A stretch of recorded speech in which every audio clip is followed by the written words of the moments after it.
Hello and a very warm welcome to the English Story Nook.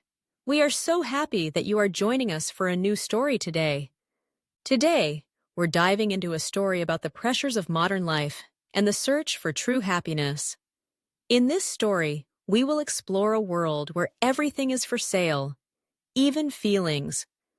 We will follow a character who starts to wonder if authentic joy can be found in a perfect schedule or if it lies somewhere much simpler.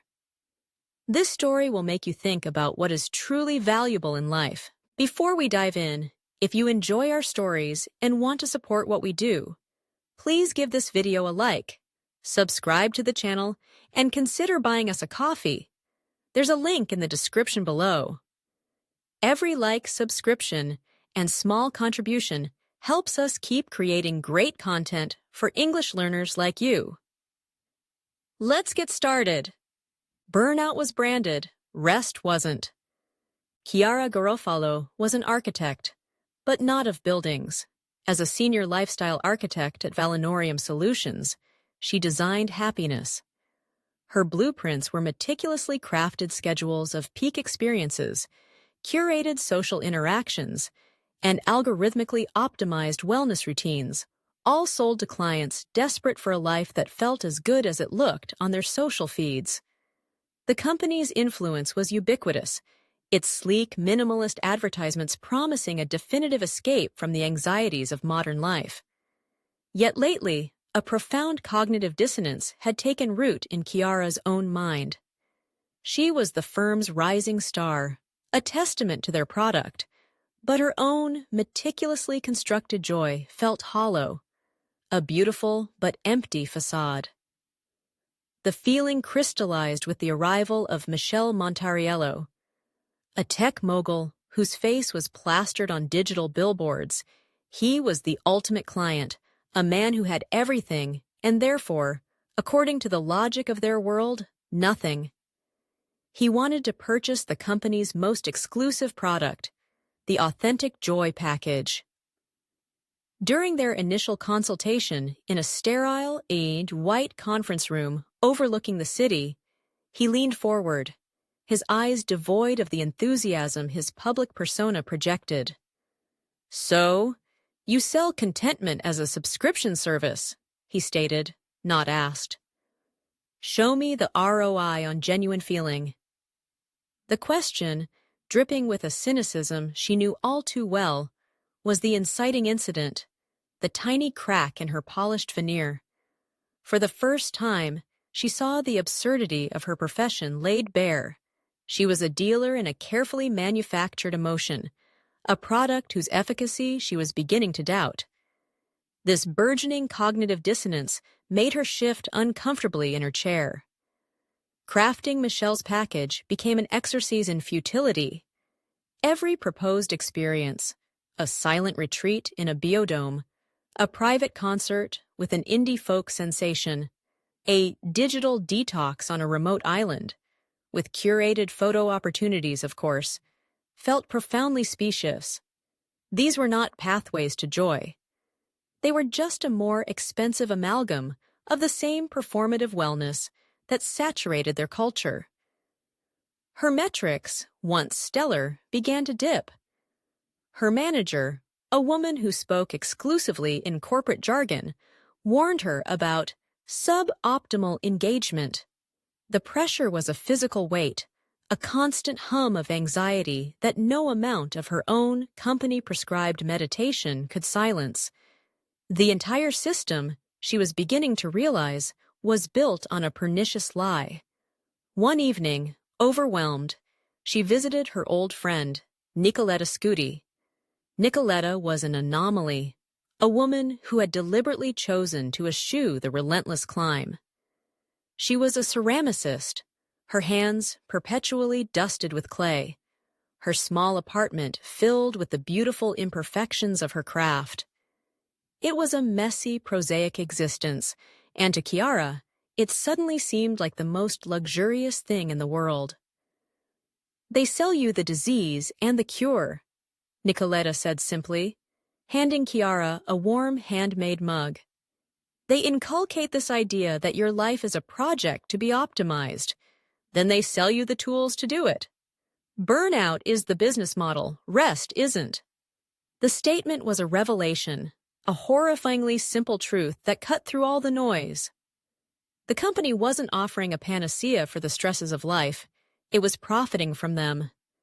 Michelle, predictably, was unimpressed with her increasingly hesitant proposals. "This feels generic," he said during a tense video call, his disappointment palpable. "Your job is to inculcate a desire for authenticity, not present me with a catalog of cliches." He threatened to pull the contract, a move that would be catastrophic for her career. The vicissitudes of her profession had never felt so stark. Her success was entirely dependent on her ability to sell a lie she no longer believed. Driven by a desperate need for confirmation, Chiara spent that night digging through Valinorium Solutions' internal servers. What she found was worse than she had imagined.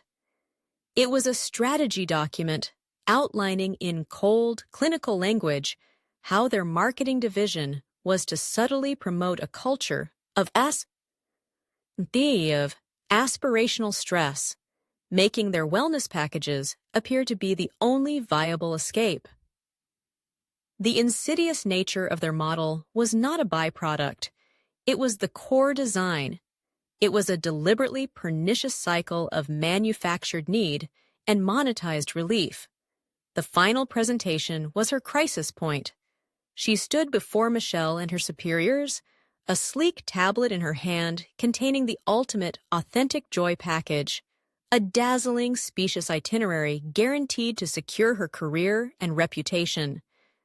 She could feel the familiar pull of ambition, the fear of failure, the awareness of the professional vicissitudes that could follow a single misstep. But looking at Michelle's tired eyes, she saw not a client, but a fellow victim. The carefully constructed amalgam of experiences on her screen felt like a betrayal. She took a breath and set the tablet down. "The most authentic moment of joy I've had recently," she began, her voice steady, "was drinking tea from a warm, lopsided mug my friend made. It was a quotidian moment. It wasn't optimized. It wasn't shareable. It was just real." She spoke not of grand experiences, but of small, unbranded pleasures, the smell of rain on hot pavement, the comfort of a shared, imperfect meal, the quiet solidarity of friendship. She described the insidious cycle of burnout and consumption that Valinorium Solutions so expertly exploited. She didn't raise her voice. She simply laid the truth bare, dismantling the fantasy she had been paid so handsomely to build. Then she resigned. Months later, Chiara's life was unrecognizably prosaic. She worked part-time at a local bookstore, the quiet rustle of pages a soothing balm. She spent her evenings in Nicoletta's studio, learning to shape clay, finding a quiet satisfaction in creating something real with her own hands. She had to eschew the luxuries she'd once considered necessities, but she had gained something far more valuable in return. The ubiquitous advertisements for Valinorium Solutions still flickered on screens around the city, promising a shortcut to happiness, a perfect panacea for the aches of a life lived too fast. But for Chiara, they were just ghosts, relics of a world she had thankfully left behind. One afternoon, sitting by her window, she watched a storm roll in, the sky a dramatic canvas of gray and purple.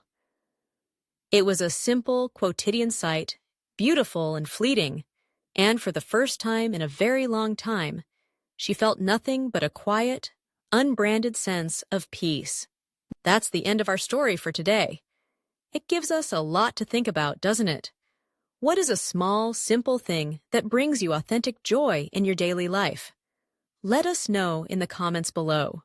We always love reading your thoughts. Remember to check the description for helpful resources to continue your practice with this story. Thank you for joining us at the English Story Nook. Keep learning, stay curious, and we look forward to seeing you in our next story. Happy learning!